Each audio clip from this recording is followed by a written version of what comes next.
Hey guys, date है आज 25 और आज हम डिस्कस करेंगे सेंट्रीफ्यूगल गवर्नर का स्प्रिंग लोडेड गवर्नर्स का एक प्रकार जो कि है हार्टनेल गवर्नर।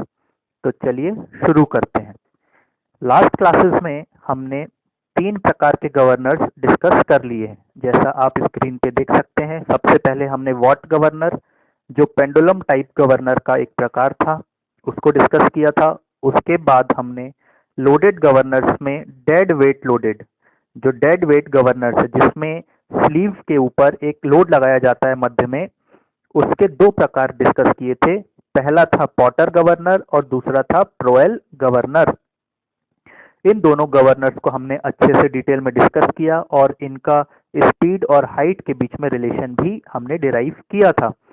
अब आज की क्लास में हम स्प्रिंग कंट्रोल्ड गवर्नर स्टार्ट करेंगे और स्प्रिंग कंट्रोल्ड गवर्नर में हार्टनेल गवर्नर को डिटेल में डिस्कस करेंगे। तो आई रिक्वेस्ट यू ऑल कि आप मेरे channel mac and unsolve mystery में जाके जो पुराने वीडियोस हैं, पहले के 5 वीडियोस हैं, उनको अच्छे से देख लीजिए ताकि आप गवर्नर्स में महारत हासिल कर सकें। तो चलिए शुरू करते हैं। स्क्रीन में देखिए, ये हार्टनेल गवर्नर का डायग्राम आपको दिख रहा है। हार्टनेल गवर्नर सेंट्रीफ्यूगल गवर्नर का स्प्रिंग लोडेड गवर्नर है। स्प्रिंग लोडेड मतलब जो गवर्नर में केंद्र में जो बल लगाया जा रहा है वो स्प्रिंग की सहायता से लगाया जा रहा है। सेंट्रल स्लीव के ऊपर जो बल लग रहा है वो स्प्रिंग की सहायता से लग रहा है। पॉटर और प्रोएल गवर्नर में बल कैसे लगा रहे थे हमने उसके ऊपर एक भार रख दिया था, स्लीव के ऊपर एक भार रख दिया था। लेकिन हार्टनेल गवर्नर में हम भार नहीं रखेंगे, हम भार के स्थान पे स्प्रिंग का उपयोग करेंगे। तो हार्टनेल गवर्नर का हम कंस्ट्रक्शन डिटेल में डिस्कस करते हैं। सबसे पहले जो बेसिक पार्ट्स हैं, सबसे पहले है स्पिंडल। स्पिंडल ये देखिए, यहाँ पे ये स्पिंडल आ रही है। स्पिंडल किससे जुड़ी होती है? स्पिंडल जुड़ी होती है इंजन की शाफ्ट से। किसके द्वारा? बेवल गियर्स के द्वारा। ये आपको पता है। तो हार्टनेल गवर्नर की स्पिंडल आपने देख ली। अब इस स्पिंडल में लगा हुआ है फ्रेम। फ्रेम आपको दिख रहा है, ये है फ्रेम, यू शेप का फ्रेम है। ये स्पिंडल से परमानेंटली जुड़ा हुआ रहता है, फिक्स रहता है स्पिंडल के साथ। इसका क्या मतलब है? यदि स्पिंडल रोटेट होगा तो ये पूरा की पूरा फ्रेम भी क्या होगा? रोटेट होगा। ये फ्रेम इतना ही नहीं है, फ्रेम देखिए, फ्रेम कहाँ कहाँ लगा हुआ है। ये पूरा फ्रेम, सॉरी,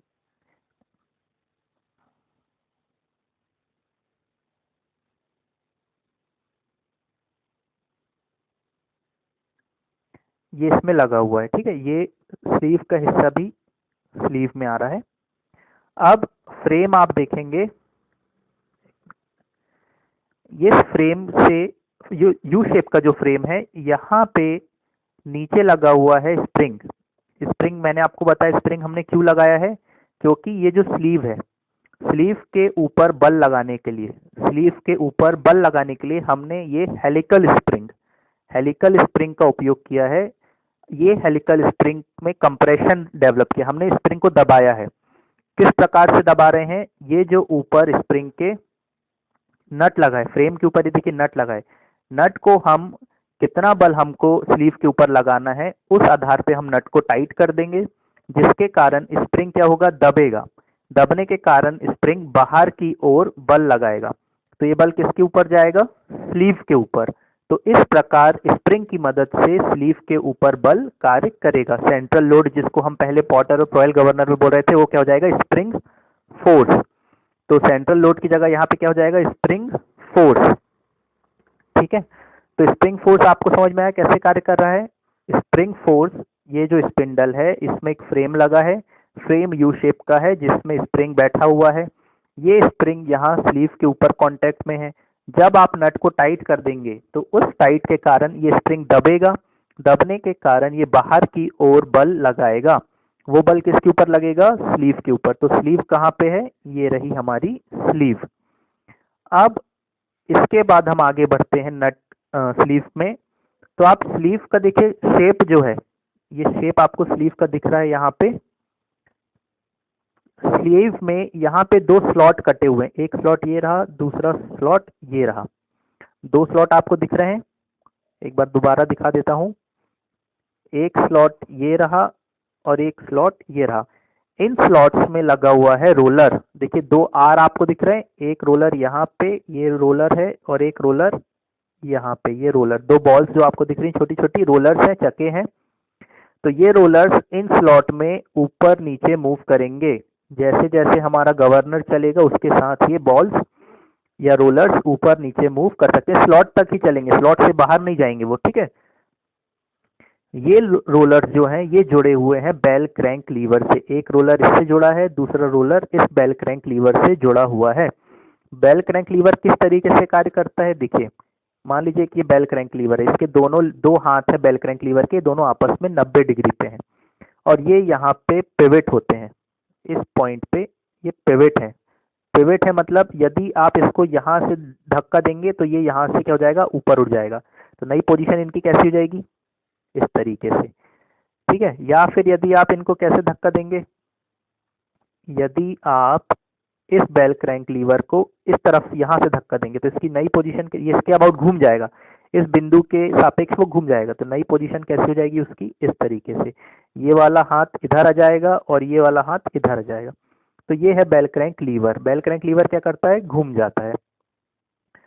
तो यहाँ पे दो बेल क्रैंक लीवर लगे हार्टनल गवर्नर में। एक बेल क्रैंक लीवर ये है और दूसरा बेल क्रैंक लीवर ये है। ये किस बिंदु के अबाउट घूमेंगे, ओ बिंदु के अबाउट। ये जो ओ बिंदु है इसके अबाउट ये गोल घूमेंगे। कैसे घूमेंगे, मान लीजिए कि ये बॉल बाहर जा रही है, ठीक है। बॉल बाहर जाएगी तो ये क्या हो जाएगा, नया पोजीशन ऐसा हो जाएगा इस लिंक का। तो ये वाला जो रोलर है ये ऐसे आ जाएगा। तो रोलर क्योंकि इस स्लॉट में है तो ये स्लॉट को ऊपर की तरफ धक्का देगा, तो स्प्रिंग कहाँ जाएगा, ऊपर की तरफ जाएगा। मान लीजिए बॉल्स इस तरफ आ रही हैं तो ये वाला इसके बाद घूम जाएगा, तो ये कहाँ जाएगा, नीचे जाएगा। तो रोलर स्लीव को क्या करेगा, ये वाला नीचे की ओर धक्का देगा। तो इस प्रकार हमारी स्लीव ऊपर नीचे की ओर मूव करेगी। एक बार और देख लीजिए अच्छे से कि ये जो हमारा बेल क्रैंक लीवर है ये बॉल के ऊपर जब अप केंद्रीय बल, कौन सा बल, अप केंद्रीय सेंट्रीफ्यूगल फोर्स जब कार्य करेगा एफसी, तो ये बॉल्स बाहर की ओर जाएंगी। तो नया पोजीशन बॉल का मान लीजिए ऐसा हो गया, तो ये वाला लिंक कहाँ हो जाएगा, ऊपर उठ जाएगा। तो रोलर्स कहाँ जाएंगे, यहाँ। तो रोलर्स के कारण ये पूरा की पूरा स्लीव भी क्या होगा, ऊपर की ओर मूव करेगा। ये बॉल्स दोनों तरफ से बाहर हो जाएंगे तो रोलर स्लीव ऊपर जाएगा, ठीक है। तो इस तरीके से ये कार्य करता है। अभी अब आप इसमें एक बार पार्ट सारे आपने देख लिए, स्प्रिंग, नट, फ्रेम। ये दो बॉल्स, बॉल्स कहाँ लगी हैं, बेल क्रैंक लीवर के इस सिरे में। ये दो बॉल्स लगी, दोनों बॉल्स एक जैसी होती हैं, दोनों का मास सेम होता है, मेटल्स की बनी होती हैं बॉल्स, ये आपको पता है। फिर उसके बाद हमने देखा रोलर्स लगे हुए हैं। रोलर्स किससे लगे हुए हैं, बेल क्रैंक लीवर से। ये रोलर्स कहाँ चलते हैं, इस स्लीव में।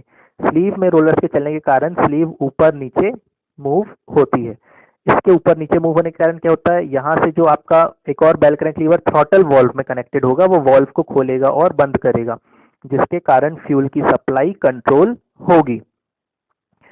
इतना वर्किंग आपको समझ में आ गया कि स्प्रिंग के ऊपर कैसे, स्प्रिंग के द्वारा स्लीव के ऊपर कैसे बल लगा रहे हैं। स्लीव के ऊपर इस दिशा में स्प्रिंग बल लगाएगा। तो यहाँ पे केंद्रीय भार न लगा के क्या लगा दिया गया है, स्प्रिंग लगा दिया गया है। अब ये पूरा की पूरा मैकेनिज्म क्या होगा, गोल घूमेगा। पूरा की पूरा मैकेनिज्म गोल घूमेगा, ठीक है। इंजन जैसे जैसे चलेगा ये पूरा की पूरा मैकेनिज्म गोल घूमेगा। अब ये जो डायग्राम है, इस डायग्राम में आप देखिए अभी जो है बॉल्स स्ट्रेट है, ऐसी वर्टिकल है। तो ये पोजीशन जो है, ये पोजीशन उसकी मिड पोजीशन है। मिड पोजीशन मतलब जब गवर्नर मैक्सिमम और मिनिमम स्पीड के बीच में चल रहा है। मैक्सिमम स्पीड मतलब गवर्नर की जो अधिकतम स्पीड है, और मिनिमम स्पीड मतलब गवर्नर की जो मिनिमम स्पीड है, उनके बीच की स्पीड, मीन स्पीड, औसत इस गति से जब यदि गवर्नर चल रहा है तो बॉल्स इस पोजीशन में। अब मान लीजिए यदि गवर्नर मैक्सिमम स्पीड में चलेगा तो बॉल्स की पोजीशन क्या हो जाएगी, बॉल बाहर की ओर भागेंगी क्योंकि गति बढ़ जाएगी। तो बॉल्स की पोजीशन ऐसी हो जाएगी और बेल क्रैंक लीवर हमारा ऐसा हो जाएगा, ठीक है। दोनों तरफ से बेल क्रैंक लीवर इस तरीके से आएगा, बॉल्स यहाँ पे आ जाएंगी। तो ये कंडीशन कब आएगी, जब मैक्सिमम स्पीड होगी। दूसरा मिनिमम स्पीड, मिनिमम स्पीड होगी, गति कम हो जाएगी तो बॉल्स कहाँ चलेंगी, थोड़ा अंदर की ओर झुक जाएंगी। तो बॉल्स अंदर चली जाएंगी तो ये वाला नीचे हमारा हिस्सा इस तरीके से हो जाएगा, ठीक है। तो ऐसा यदि होगा तो स्लीव कहाँ जाएगी, नीचे जाएगी। स्लीव नीचे जाएगी तो हमारी थ्रॉटल वॉल्व क्या होगी, ओपन हो जाएगी। तो ओपन हो जाएगी तो गति फिर से बढ़ जाएगी। तो इस तरीके से पूरा हिस्सा कार्य करेगा।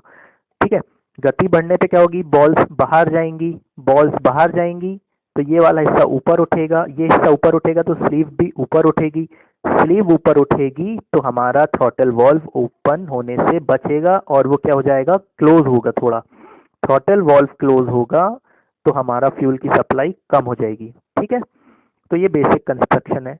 अब इसके बाद इनकी लंबाई जो है, आर्म्स की लंबाई, इनके कुछ नाम रखे हैं। सबसे पहले ये वाला जो लंबाई है बेल क्रैंक लीवर का, इसको वर्टिकल पोजीशन, जब ये सीधा था या फिर इसकी लंबाई कितनी है, एक्स। इस लंबाई, इस आर्म की बेल क्रैंक लीवर की लंबाई है एक्स और ये हॉरिजॉन्टल लंबाई है वाई। देखिए यहाँ पे कंफ्यूज मत होइए, वर्टिकल को एक्स बोला है और इस हॉरिजॉन्टल लंबाई को बोला है वाई। इतना क्लियर है? तो इसकी भी लंबाई कितनी होगी, एक्स, और ये लंबाई कितनी होगी, वाई। तो चलिए अब हम आगे बढ़ते हैं।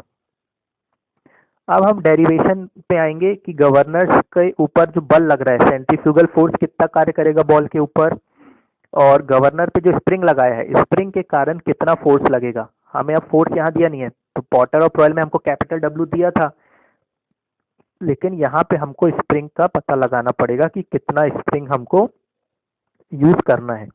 तो देखिए कुछ टर्म्स हैं। पहला टर्म्स है कैपिटल एम।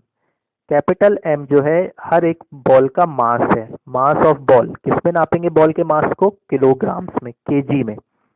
दूसरा टर्म है कैपिटल एम। कैपिटल एम क्या है, ये जो स्लीव है, स्लीव का मास, स्लीव का भार, स्लीव का भार कितना है, कैपिटल एम। स्लीव का वेट जो है, मास जो है वो है कैपिटल एम। तो स्लीव का मास हम किस में नापेंगे, किलोग्राम्स में, केजीज में। ठीक है, फिर R1। R1 क्या है कि जब गवर्नर अपनी न्यूनतम स्पीड में कार्य कर रहा होगा, मिनिमम स्पीड में जब वो चल रहा होगा, तो बॉल का रेडियस ऑफ रोटेशन, देखिए जब मिनिमम स्पीड में कार्य करेगा तो बॉल कैसी हो जाएंगी, अंदर की तरफ झुक जाएंगी, तो बॉल यहाँ आ जाएंगी, है ना। तो यहाँ से बॉल के सेंटर की जो एक्सिस से दूरी होगी, एक्सिस से, इस एक्सिस से दूरी होगी, वो होगा R1। ठीक है, देखिए हम इसको डायग्राम से देख लेते हैं। ये वाला डायग्राम आप देखिए, ये गवर्नर मिनिमम स्पीड में चल रहा है, तो बॉल्स क्या हो गई, अंदर की तरफ झुक गई। तो बॉल का जो केंद्र है, उस केंद्र की यहाँ से दूरी, ये वाली दूरी देखिए, ये है R1। ठीक है, R1 समझ में आया आपको। फिर दूसरा टर्म इसी प्रकार है R2, maximum radius of ball, ball की अधिकतम त्रिज्या, मैक्सिमम रेडियस ऑफ रोटेशन। तो मैक्सिमम मतलब जब गवर्नर एकदम अधिकतम स्पीड पे कार्य करेगा, जैसे आप यहाँ पे देखिए, अब बॉल से हो गई बाहर की तरफ झुक गई, तो बॉल्स की पोजीशन हो गई, ये सेंटर है बॉल का, ये एक्सिस है, तो ये जो यहाँ से यहाँ तक की दूरी है, ये है R2। ठीक है, अब हम आगे बढ़ते हैं। नेक्स्ट टर्म जो है ओमेगा 1। ओमेगा 1 क्या है, गवर्नर की कोणीय गति जब वो अपनी न्यूनतम स्पीड में चल रहा था, तो न्यूनतम स्पीड में चल रहा था तो उसकी आरपीएम कितना होता है, N1। N1 मतलब उसकी न्यूनतम आरपीएम है N1 और उसकी न्यूनतम कोणीय गति कितनी जाएगी, ओमेगा 1। तो ओमेगा 1 को आप क्या लिख सकते हैं, 2πN1/60। ओमेगा 1 को क्या लिख सकते हैं, 2πN1/60। इसी प्रकार ओमेगा 2 मतलब जब गवर्नर अपनी अधिकतम गति पे चल रहा था, तो उसकी अधिकतम आरपीएम कितनी थी, N2। तो ओमेगा 2 क्या है, उसकी अधिकतम कोणीय गति, तो ओमेगा 2 हो जाएगा 2πN2/60।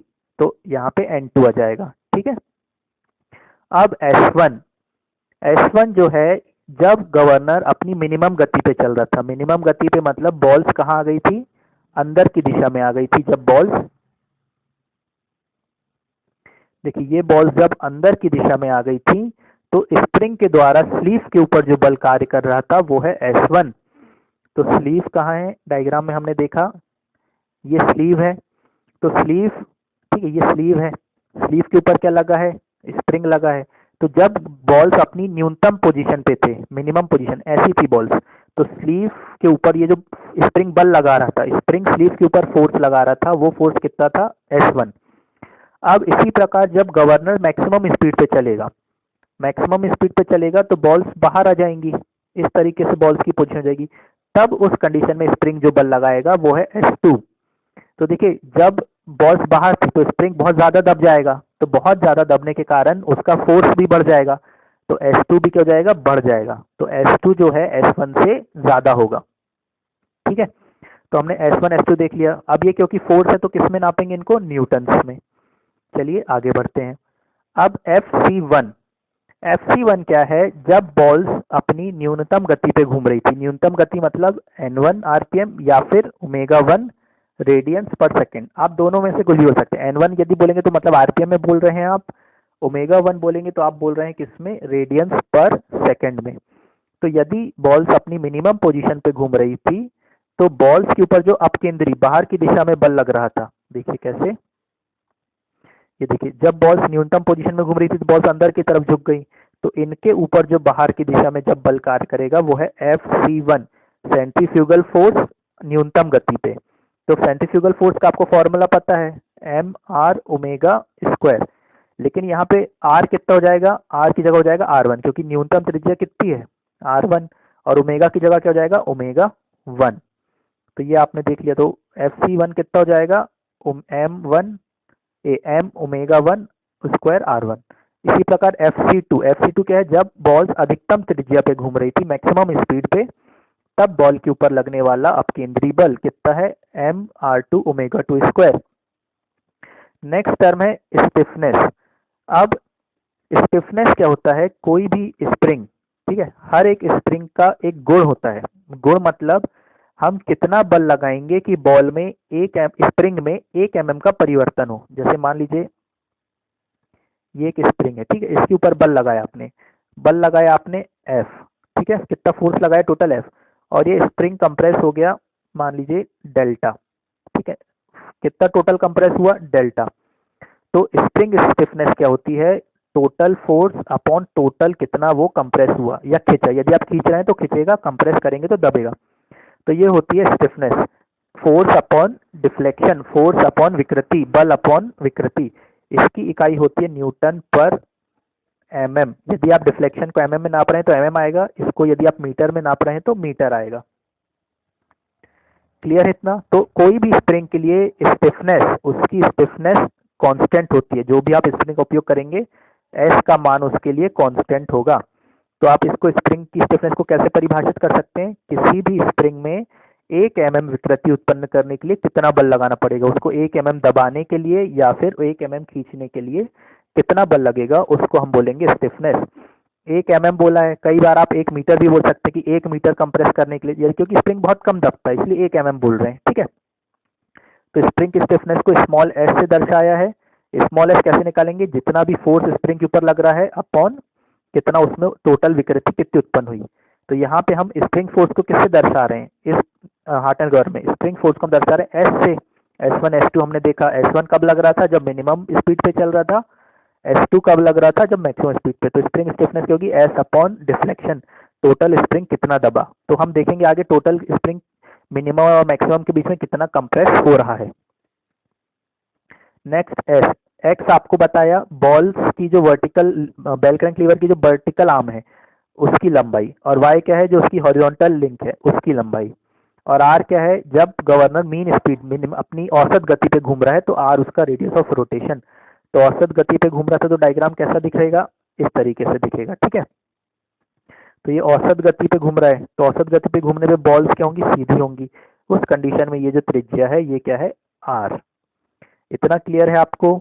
चलिए अब हम आगे बढ़ते हैं।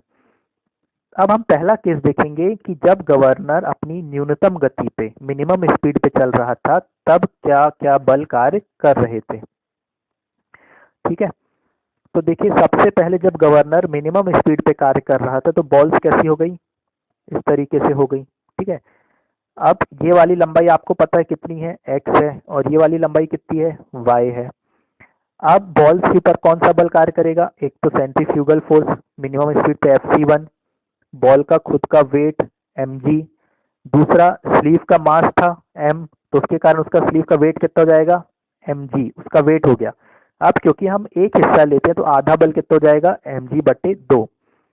साथ ही साथ जब मिनिमम पोजीशन पे कार्य कर रहा था स्प्रिंग भी बल लगा रहा था, स्प्रिंग कितना बल लगा रहा था, S1, तो आधा बल इस तरफ कार्य करेगा तो प्लस कितना हो जाएगा, S1/2। ये दोनों बल कहाँ कार्य करेंगे, इधर पे नीचे की ओर, रोलर्स के ऊपर कार्य करेंगे नीचे की ओर। तो यहाँ पे टोटल बल कितना हो जाएगा, mg + S1/2। Two, mg plus S1 upon two. ये देखिए यहाँ लिखा हुआ है, यहाँ पे बल कितना कार्य कर रहा है, mg plus S1 upon to. Upon two क्यों लिया, क्योंकि आधा हिस्सा इस तरफ आधा हिस्सा उस तरफ, ठीक है। अब आप यहाँ पे ध्यान से देखिए, अब हम लेंगे थोड़ा, हम ज्योमेट्री को समझे कि जब औसत स्पीड पे चल रहा था, औसत स्पीड पे चल रहा था तो पोजीशन कैसी थी, ऐसी, ठीक है। अब जब मिनिमम स्पीड पे चलने लगा, औसत स्पीड से कम गति पे चलने लगा, तो पोजीशन कैसी हो गई, इस तरीके से। तो ये कितना नीचे आ गया, इतना नीचे आ गया ये वाला हिस्सा, इसको हमने बोला H1। तो ये H1 क्या दर्शाएगा कि इसके नीचे जाने के कारण स्लीव भी कितना नीचे जाएगा, H1। तो जब गति औसत से न्यूनतम पे चली गई, औसत गति से कम होकर न्यूनतम गति पे चलने लगा, तो स्लीव कितना नीचे जाएगा, H1। तो ये H1 क्या दर्शा रहा है कि कितना स्लीव न्यूनतम स्पीड पे आने पे औसत से कितना नीचे चला गया। अब आप यहाँ पे ट्राइंगल्स देख सकते हैं, एक ट्राइंगल, यहाँ दो ट्राइंगल्स बन रहे हैं। पहला ट्राइंगल आप ये वाला देखेंगे, दूसरा ट्राइंगल ये वाला देखेंगे, ठीक है। थोड़ा अच्छे से इसको बना देता हूँ, नहीं तो कंफ्यूजन होगा आपको। एक ट्राइंगल ये वाला और दूसरा ट्राइंगल ये वाला, ठीक है। जितना एंगल ये वाला होगा उतना ही एंगल ये वाला होगा। तो जब आप इसमें समान ट्राइंगल की प्रॉपर्टीज लगाएंगे, एक जैसे ट्राइंगल, सिमिलर ट्राइंगल्स की प्रॉपर्टी लगाएंगे, तो आप क्या पाएंगे कि जो उनके साइड्स हैं उनके अनुपात एक जैसे होते हैं। सिमिलर ट्राइंगल से क्या प्रॉपर्टी होती है कि जो भी दो ट्राइंगल्स एक जैसे हैं उनके साइड्स का अनुपात भी एक जैसा होता है। तो हम साइड्स का अनुपात देखें, ये वाला साइड कितना है, H1, ठीक है। और इसका दूसरा साइड कौन सा है, ये कितना था, Y, नहीं सॉरी ये वाला साइड नहीं लेना है हमको, ये कितना है, H1। और ये लंबाई कितनी है, Y है, क्योंकि बॉल्स कैसी हो गई, ऐसी हो गई है, तो ये लंबाई कितनी है, Y। तो H1 अपॉन Y, पहला साइड ले लिया। दूसरा साइड हम देखेंगे, ये वाला साइड और ये वाला साइड। अब ये वाला साइड जो है हम इसको बोलेंगे A, ठीक है। मतलब बॉल्स यहाँ से, यहाँ पहले बॉल यहाँ थी, यहाँ से यहाँ गई, तो कितना अंदर आई, उसको हमने बोला A। तो A1 सॉरी A1 बोला, तो A1 upon Y, A1 upon X, ठीक है। तो दूसरा साइड क्या हो गया, A1 अपॉन X। अब A1 को आप क्या लिख सकते हैं, देखिए ध्यान से देखिएगा, ये त्रिज्या कितनी थी जब न्यूनतम गति पे घूम रहा था, तो R1। और जब बॉल यहाँ पे थी तो औसत गति पे घूम रहा था, तब कितना था त्रिज्या, R।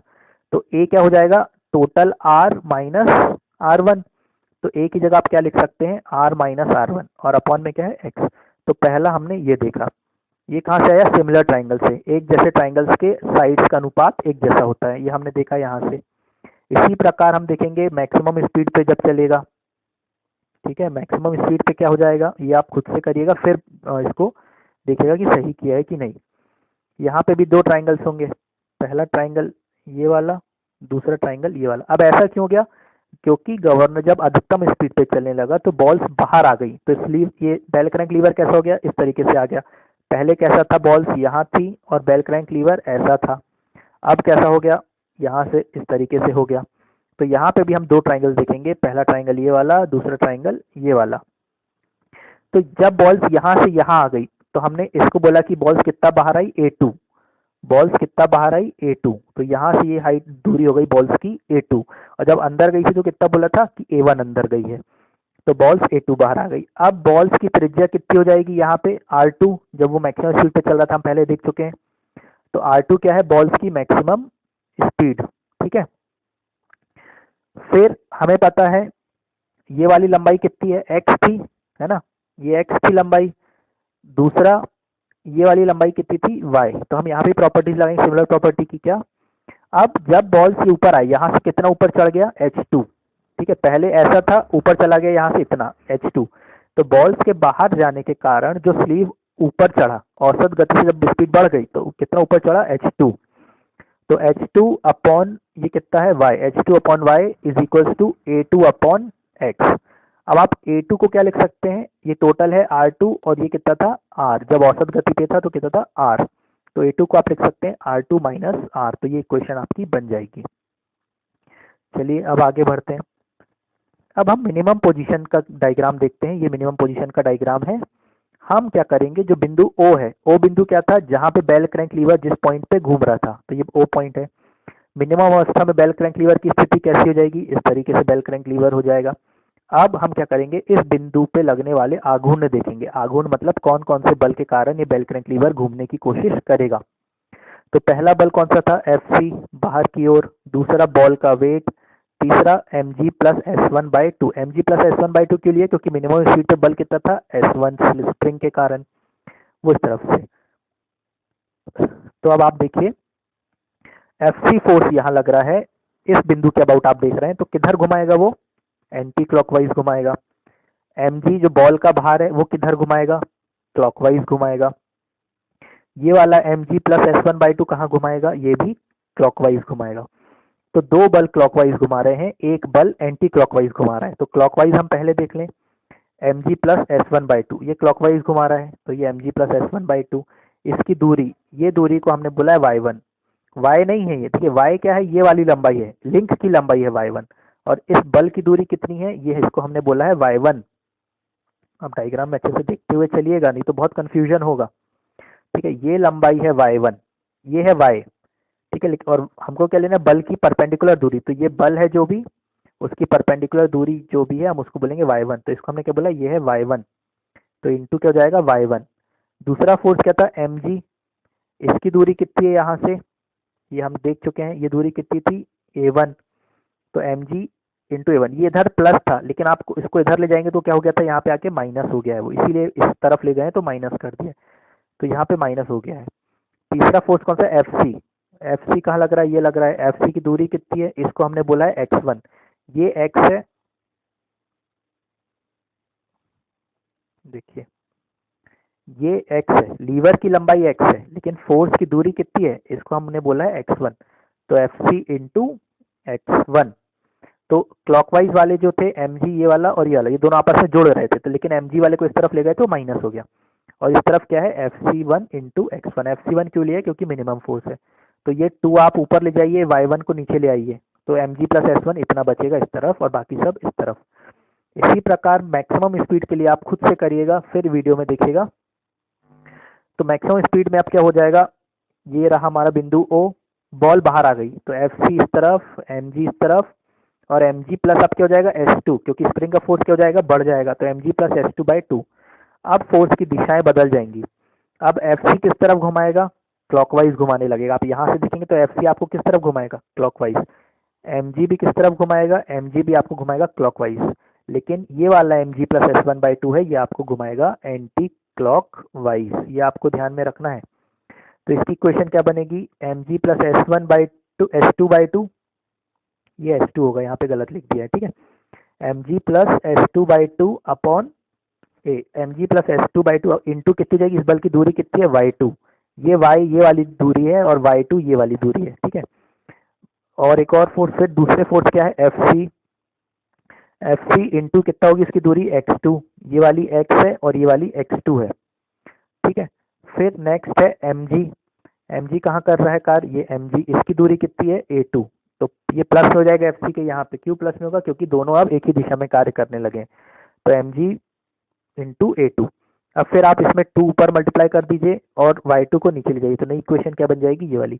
अब इस इक्वेशन से mg प्लस S2 वाली इक्वेशन से जो पुरानी इक्वेशन आई है mg प्लस S1 वाली, उसको हम माइनस कर देंगे। तो mg कट जाएगा, बचेगा S2 माइनस S1। तो कहाँ गया, यहाँ पे mg कैंसिल हो गया, बचा क्या, S2 माइनस S1, और ये दोनों इक्वेशंस भी आपस में राइट हैंड साइड की दाईं ओर की माइनस हो गई। अब देखिए S2 माइनस S1 क्या दर्शा रहा है, कि जो स्प्रिंग में फोर्स का परिवर्तन हुआ। S1 फोर्स कब लग रहा था, जब मिनिमम गति थी। S2 फोर्स कब लग रहा है, जब मैक्सिमम गति है, मैक्सिमम स्पीड है। तो जब वो मिनिमम से मैक्सिमम पे गया तो फोर्स में कितना चेंज हुआ, S2 माइनस S1। इस फोर्स के चेंज होने के कारण ही स्प्रिंग में दबाव उत्पन्न होगा, है ना। यदि S1 फोर्स ही रहता तो स्प्रिंग नहीं दबता, लेकिन फोर्स कितना हो गया, S2, फोर्स बढ़ गया, तो स्प्रिंग क्या हो गया, दब गया। अब कितना दबा, देखिए इसको बहुत ध्यान से समझिए। पहले मिनिमम में ऐसा था, मैक्सिमम में ऐसा हो गया। यहाँ से कितना नीचे था, H1 नीचे था। यहाँ से कितना ऊपर था, H2 ऊपर था। तो यहाँ से पहले वो H1 ऊपर जाएगा, फिर उसके बाद वो H2 पर जाएगा, तो टोटल कितना ऊपर गया, H1 प्लस H2, इसको हम बोलेंगे H। ठीक है, तो टोटल स्प्रिंग में दबाव कितना आएगा, H। तो स्प्रिंग में दबाव किसके कारण आएगा, H1 और H2 के कारण, तो स्प्रिंग में दबाव आया H। तो ये जो H है, अब हमको पता है स्प्रिंग की स्टिफनेस क्या होती है, फोर्स अपॉन टोटल कितना दबाव आया।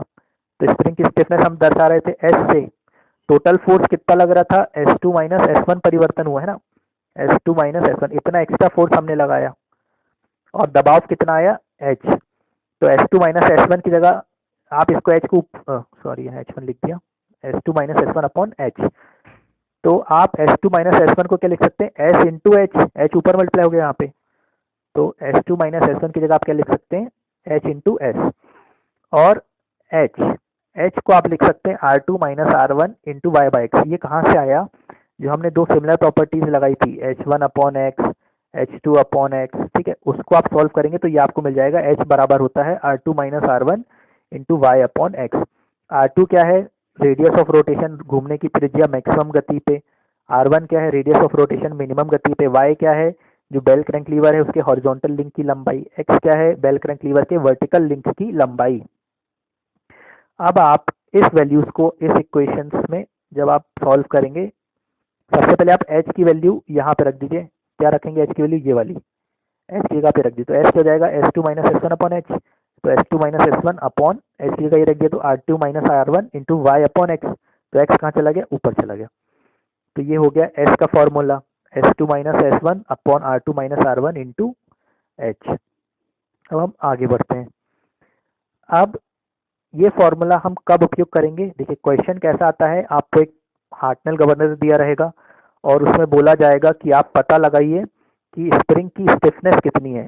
स्प्रिंग की स्टिफनेस मतलब स्मॉल एस। तो स्मॉल एस कैसे आप निकालेंगे, S2 निकालेंगे पहले, फिर S1 निकालेंगे, फिर आप R2 R1 देखेंगे कितना दिया है क्वेश्चन में, और X और Y, ये सब वैल्यूज पुट करके आप स्प्रिंग की स्टिफनेस कैलकुलेट कर सकते हैं। ठीक है, S2 माइनस S1 कहाँ से कैलकुलेट करेंगे आप, इस इक्वेशन से।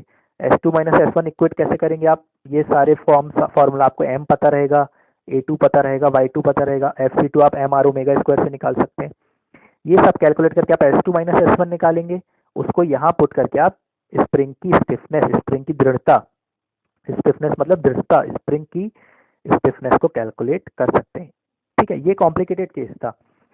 अब इसको आसान बनाने के लिए हम क्या करेंगे, हम यदि मान लें कि x बराबर x1 है, x1 और x में कोई अंतर नहीं है, x थोड़ा सा उससे छोटा रहेगा, तो x और x1 को बराबर मान लें। इसी प्रकार y और y1 को, और y1 को, और y2 के भी। ठीक है, y1 y2 सब तीनों को आपस में बराबर मान लें। x x1 x2 बराबर है, सॉरी ये गलत लिख दिया इधर, x x1 x2 बराबर है और y y1 y2 तीनों बराबर है। तो नई इक्वेशन जो mg प्लस हमने मोमेंट जो लिया था वो हो जाएगी इस तरीके से, ये दो इक्वेशन। ठीक है, पहली इक्वेशन हो जाएगी इस तरीके से, और दूसरी पहली ही है, ये 2 आप यहाँ मल्टीप्लाई कर दीजिए, y नीचे ले जाइए। ठीक है, तो इसमें क्या हो जाएगा, देखिए कैसे आई इक्वेशन में एक बार आपको बता देता हूँ। जब आप ये मानेंगे तो जो mg स्मॉल mg वाला टर्म है वो नहीं आएगा इक्वेशन में, वो जीरो हो जाएगा, उसके कारण मोमेंट आना जीरो हो जाएगा। ठीक है, तो नई इक्वेशन क्या हो जाएगी, ये वाली। तो इसके कारण बॉल के वेट के कारण मोमेंट को हम क्या मान लेंगे कि नहीं आ रहा है, बॉल के वेट के कारण मोमेंट कितना मान लिया हमने, जीरो। तो तीन चीज मानी, क्या मानी, x1 x2 को बराबर मान लिया, y y1 y2 को बराबर मान लिया, और mg के कारण जो मोमेंट आ रहा था उसको जीरो मान लिया, तीन चीज मान ली। तो पुरानी इक्वेशन में ही जब आप वो पुट करेंगे mg प्लस S1 वाली में, तो नई इक्वेशन बन जाएगी ये वाली, और mg प्लस S2 की इक्वेशन क्या हो जाएगी, mg प्लस S2 की इक्वेशन हो जाएगी ये वाली। फिर से आप इन दोनों इक्वेशन को सब्ट्रैक्ट करेंगे S2 माइनस S1, तो S2 माइनस S1 की नई इक्वेशन हो जाएगी ये। अब ये देखिए पहले जो इक्वेशन मिली थी वो काफी बड़ी थी, ये बहुत सिंपल हो गई, केवल आपको FC2 निकालना पड़ेगा और FC1 निकालना पड़ेगा। कैसे निकालेंगे, M R2 ओमेगा 2 स्क्वायर से FC2 और M R1 ओमेगा 1 स्क्वायर से FC1, और XY तो क्वेश्चन में दिया ही रहता है, तो इससे आप S2 माइनस S1 निकाल लेंगे। S2 माइनस S1 निकाल लिया, आप H निकाल सकते हैं। H क्या फॉर्मूला है H का, R2 minus R1 into Y by X, H निकाल लेंगे। तो स्प्रिंग की स्टिफनेस आप S2 minus S1 upon H, S2 minus S1 की जगह आप ये वाला फॉर्मूला पुट कर देंगे, H की जगह ये वाला फॉर्मूला पुट कर देंगे, तो ये S का फॉर्मूला आ जाएगा। ठीक है, ये फॉर्मूला आप अच्छे से देख लीजिए, इसको अच्छे से याद कर लीजिए। जो बच्चे कॉम्पिटिटिव एग्जाम्स की तैयारी कर रहे हैं उनके लिए बहुत इंपॉर्टेंट फॉर्मूला है। नेक्स्ट, अब कुछ नोट हैं। पहला नोट, यदि आपको क्वेश्चन में कुछ नहीं बोला गया है कि आपको x x1 अलग अलग लेना है, तो आप x x1 x2 को बराबर मान के ही सॉल्व करेंगे। तो फिर फॉर्मूला कौन सा उपयोग में आएगा? ये वाला फॉर्मूला, ठीक है, सॉरी, जो पहले हमने देखा था इसके पहले वाला फॉर्मूला, ये वाला फॉर्मूला। जब आप x x1 x2 को बराबर मानेंगे तो ये वाले फॉर्मूले सब यूज में आ जाएंगे। यदि क्वेश्चन में अलग से मेंशन किया गया है कि आपको x x1 x2 अलग से लेना है, मतलब यदि वो तिरछा हो रहा है लीवर, तो उसकी लंबाई में जो परिवर्तन आ रहा है x x1 x2 उसको अलग अलग लेना है, लेकिन अधिकतम चांस देखिए होता है कि नहीं बोला जाएगा। अब मान लीजिए स्प्रिंग की कोई दूसरी पोजीशन दी गई। अभी तो हमने 3 पोजीशन देखी, मैक्सिमम पोजीशन जब स्प्रिंग लीवर इस तरीके से था, मिनिमम पोजीशन स्प्रिंग इस तरीके से, बॉल यहाँ आ गई, मिनिमम में बॉल यहाँ गई। अब कोई बीच की पोजीशन कोई ऐसी बोल दी कि एक पोजीशन दी है, उसमें बताइए बॉल के ऊपर कितना बल लग रहा है। तो उस पोजीशन में यदि बल हम बोले कि बॉल का बल है Fc और बॉल का रेडियस ऑफ रोटेशन है r, ये आपको दिया है, कोई बीच की पोजीशन में दिया है, ना तो मैक्सिमम में दिया है ना मिनिमम, बीच की पोजीशन में दिया है। तब आपको बोला जाए कि स्प्रिंग की स्टिफनेस निकालिए, तो आप नई इक्वेशन कैसे यूज कर सकते हैं? यहाँ पे Fc और Fc1 दिया है, तो आप Fc2 की जगह Fc रख देंगे और R2 की जगह R रख देंगे, तो ये नई इक्वेशन हो जाएगी। यदि आपको Fc2 और Fc दिया है, तब आप क्या करेंगे? Fc2 Fc और Fc1 की जगह Fc रख देंगे, R1 की जगह R रख देंगे। तो ये आप तीनों इक्वेशन से ये इक्वल कर सकते हैं। कैसे इक्वल इसको लिख दिया है? देखिए तीनों जगह S तो सेम रहेगा, मैंने क्या बोला, S हमेशा एक ही रहता है, तो जितना S ये है उतना ही S ये दोनों आपस में बराबर होंगे। और ये किसके बराबर होगा? जो पुरानी इक्वेशन आई थी हमारी, पुरानी इक्वेशन क्या थी? ये वाली। तो ये इक्वेशन और ये इक्वेशन और ये इक्वेशन तीनों आपस में क्या है? बराबर, एक ही है। तो ये भी एक कंडीशन हमारी उत्पन्न हो गई। तो ये फॉर्मूलेज आप ध्यान से देख लीजिए। तो आज की क्लास के लिए इतना ही। आज हमने क्या डिस्कस किया? आज हमने हार्टनेल गवर्नर का कंस्ट्रक्शन देखा, उसकी वर्किंग देखी, कौन कौन से फोर्स उसके ऊपर कार्य कर रहे हैं, स्प्रिंग किस तरीके से लगा है, स्प्रिंग को किस तरीके से कसा जाता है, नट की सहायता से कसा जाता है, जिसके कारण स्प्रिंग गवर्नर की स्लीव के ऊपर बल लगाता है। मिनिमम पोजीशन पे कुछ बल लगाएगा, मैक्सिमम पोजीशन पे कुछ बल लगाएगा। वो बल, ठीक है, चेंज होता है पोजीशन के साथ। जब मिनिमम था तो स्प्रिंग का फोर्स S1 था, मैक्सिमम था तो फोर्स हो गया S2। स्प्रिंग की दृढ़ता S क्या होता है? Force upon deflection, total force कितना लग रहा है उसके कारण विकृति कितनी आ रही है, उन दोनों का अनुपात। तो स्मॉल s हमको कैलकुलेट करने के लिए क्वेश्चन आता है जनरली, तो स्मॉल s कैलकुलेट करने के लिए हमने सारे फोर्सेस देखे, कैसे उसको सॉल्व किया और s का फॉर्मूला निकाला, s का फॉर्मूला किस तरीके से यूज करना है ये हमने देखा।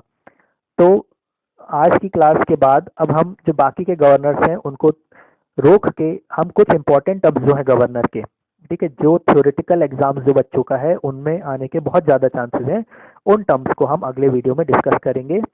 तो thank you very much. Do like, share and subscribe my channel Mac and Unsolved Mystery for further notifications and keep watching my videos. Thank you.